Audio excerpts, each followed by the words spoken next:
Hello everyone, my name is James and today we'll be solving Leetcode number 242, valid anagrams. So given two strings s and t, return true if t is an anagram of s or false otherwise. Before we go any further, what is an anagram? So an anagram is a word of a phrase formed by rearranging letters to form a different word or a phrase. So we are taking the original set of letters all at once to form a new word. So to reiterate, we have to return true if our two strings of t and s can form an anagram. If not, we just return false. So here I draw out an example. We have s that stores a string of anagram and a string of t that stores nanogram. So by looking at this, we can see that in this example, it should return true since each of them have the same letter. It's just worded differently. In example number 2, we have rat as our S string and car as our T string. We can see that only the letter, which is A, is the same, but all the other two letters don't match, so we will have to return false. So when solving this problem, what we can do is split, sort, and join. And what do I mean by that? We can break the characters in the string in which we can sort them by alphabetical order. And once we sort them, we can bring them together. So for both our S and string, we're going to be getting something like this. So A, G, M, N, R. So once we do that, we're going to check if they match. So in this case, they do. So we're going to be returning true. And if they didn't, then we will return false. Also, we have to check if the lengths of our two strings are the same. So what do I mean by that? So within our S string, we have 1, 2, 3, 4, 5, 6, 7. We have 7 characters within our S string. Same thing for our T string. We have 1, 2, 3, 4, 5, 6, 7. We have 7 characters within our T string. So in this case, since they have the same lengths, we would return true. But if any case where they didn't have the same length, then we would return false. Now this solution does work, but since we're sorting the letters in alphabetical order, the time complexity of this is going to be big O of n log n. So is there another solution in which we can solve this by just using linear time? And as a matter of fact, there is, and that is going to be the next step of the solution in which I'm going to be going over.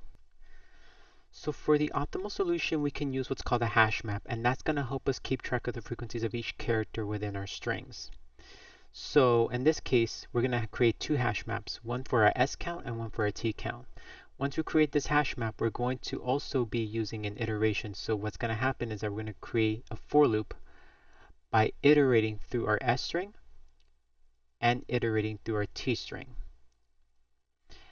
And what this iteration is going to do is that it's going to allow us to add every single character within our S and T string, and it's going to be adding them into their own hash maps. So what's going to happen is that we're going to add 3 A's onto our S count hash map. We're going to add 1 G. We're going to add 1 M. We're going to add 1 N. And we're going to add 1 R. And the same will go vice versa for the T count. We're also going to iterate, and we're going to be adding every single character within our T string, and we're just going to add that to the hash map. Now, once that's done, we're going to create another iteration, but this time we're going to check if the counts of our S count and our T count are exactly the same. If for any reason, if the counts are different from one another, then we will return false. But if the counts are exactly the same, so as we see right here, we have 3 A's right here, we have 1 G here, we have 1 M here, we have 1 N here, and we have 1 R here, then this would return true, making it a valid anagram. Now the time complexity for this would be big O of n, and the reason why it's big O of n is because since we're iterating through the array only once, we're doing this in linear time. Instead of sorting the array alphabetical order, that would be big O of n log n. But since we're just iterating once, this will be big O of n. Now for the space complexity, this would just be considered a big O of 1, which is going to be constant time. So hopefully this was a good explanation. I tried my very best to at least try to simplify it, but hopefully it at least clicks really quickly. So now we can get started on coding up the solution. So before I start, we have to make sure that both our S string and our T string are exactly the same length. So we're going to be doing an if statement. So we're going to check if the length if it's not equal, so if the s.length is not equal to our t.length, then what we're going to do is just return false, making it an invalid anagram. So now that that's done, we're going to go down here and we're going to create our two hash maps, okay? So we're going to create a let s count. Going to be a new map. Same thing for our t count.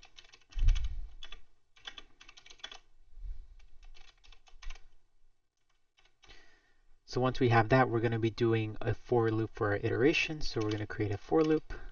So let I equal 0. I is going to be less than the s.length.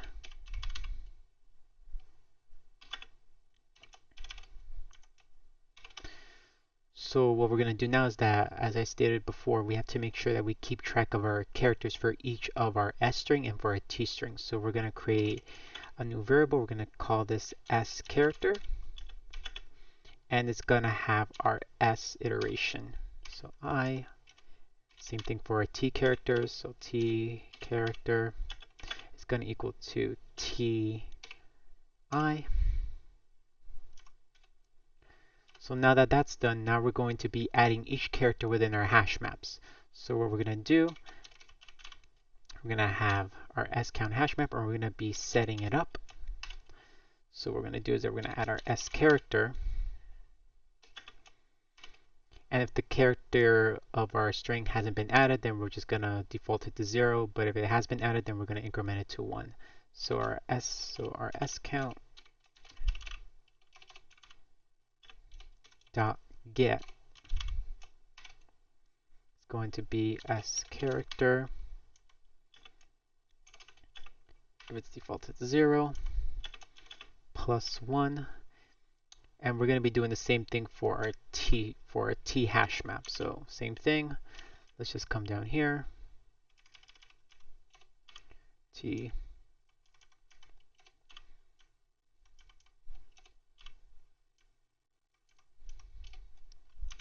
There we go. So now that this iteration is now complete, now we're going to be doing the second iteration. Now this iteration, we're going to make sure that we have to keep track of our character and our count within our s count. And then we're going to be doing a comparison to see if our t count of our characters is the same as the count from our s count from the hash map. So we're going to do another iteration. So let this be character, and this is going to be our count of our s count of our hash map. And if our t count, which is our hash map, dot get character is not equal to the count within our s hash map, then we're just going to return false.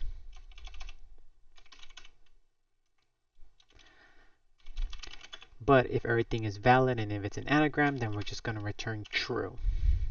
So let's run this code. Okay, so our test cases came back positive, so it accepted every single one. So let's just submit this now.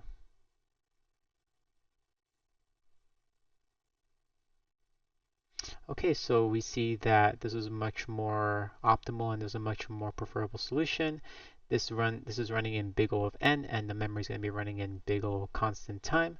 So hopefully this was like a much more like simpler version of me explaining it. Hopefully this was like much more understanding, and hopefully I get to see you guys soon in the next video.